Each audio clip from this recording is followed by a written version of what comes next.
Have you ever picked up your phone for just 5 minutes to check Instagram or TikTok, only to look up and realize 2 hours have vanished? You're not alone. Billions of us do it every day. But what if I told you that endless scrolling isn't just stealing your time, it's literally rewiring your brain? In this video, we'll dive deep into what happens to your brain when you scroll social media for hours. We'll uncover the dopamine traps that keep you hooked, the hidden damage to your focus and emotions, and even the long-term risks that could change how you think forever. Stick around because by the end, I'll share simple, science-backed ways to reclaim your brain, and you won't believe how easy some of them are. Let's jump in. First off, let's talk about why scrolling feels so good and so impossible to stop. Every time you refresh your feed, like a post, or get a notification, your brain gets a hit of dopamine. Dopamine is that feel-good chemical in your reward pathway, the same one activated by food, sex, or even drugs like heroin or alcohol. Social media apps are designed like slot machines, variable rewards. Sometimes you get a like, sometimes nothing, creating a feedback loop that releases small bursts of dopamine with each scroll. This isn't just fun, it's addictive. Studies show it amplifies our natural search and explore instincts, making novelty, like a new viral video, trigger even more dopamine. But here's the teaser. This high comes at a cost. Keep watching to see how it fries your focus next. As you scroll hour after hour, your brain's activity starts to shift in real, measurable ways. Research using EEG scans reveals that social media engagement decreases alpha waves, those calm, relaxed brain waves associated with rest and focus, while ramping up beta and gamma waves, which signal excitement, cognitive load, and even stress. Infinite scrolling interfaces weaken inhibitory control in your prefrontal cortex, the brain's brake system for impulses. In one study of 500 users, those scrolling over 2 hours daily saw a 35% drop in prefrontal impulse control, measured by reduced beta wave variability. This leads to what experts call popcorn brain, that overwhelmed feeling where your mind feels like it's popping from overstimulation. Imagine your attention span shrinking. Constant bite-sized content trains your brain to crave quick rewards, reducing your ability to concentrate on deeper tasks like reading a book or working on a project. And if you think that's bad, wait until we hit the emotional roller coaster this scrolling causes. It's coming up right after this. Now, let's get to the heart of it, how scrolling messes with your emotions. Habitual social media use hypersensitizes your brain to social feedback.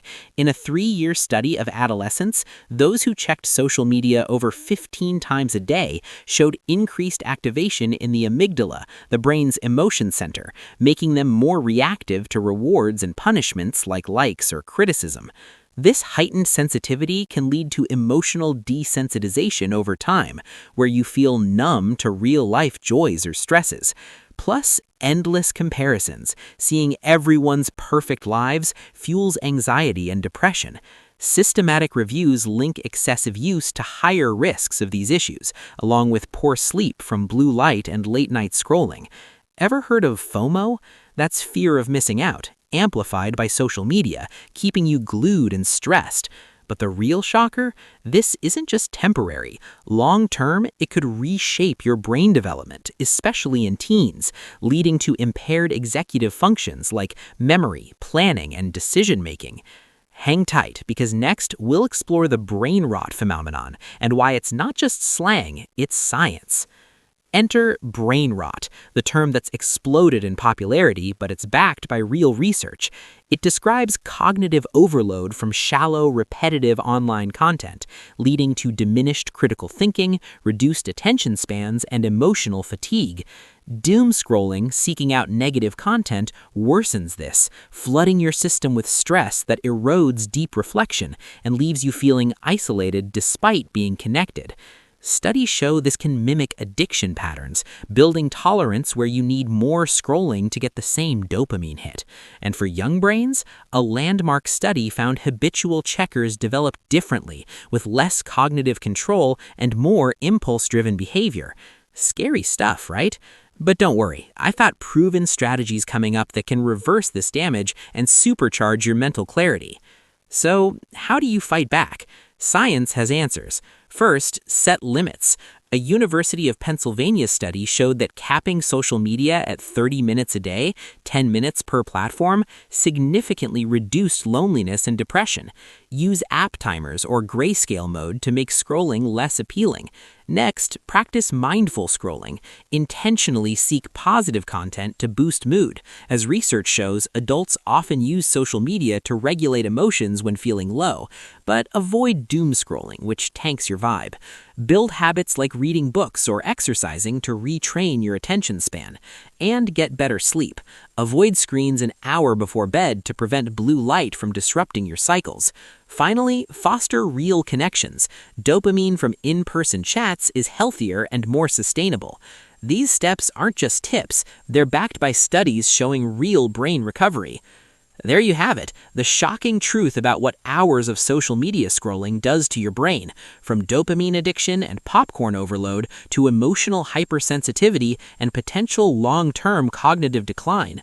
But armed with this knowledge, you can take control. Next time you reach for your phone, ask yourself, is this worth rewiring my mind? If you found this eye-opening, smash that like button, subscribe for more curiosity-sparking animations, and drop a comment. How many hours do you scroll daily? Let's discuss in the comments below. Thanks for watching. Stay curious and scroll smart.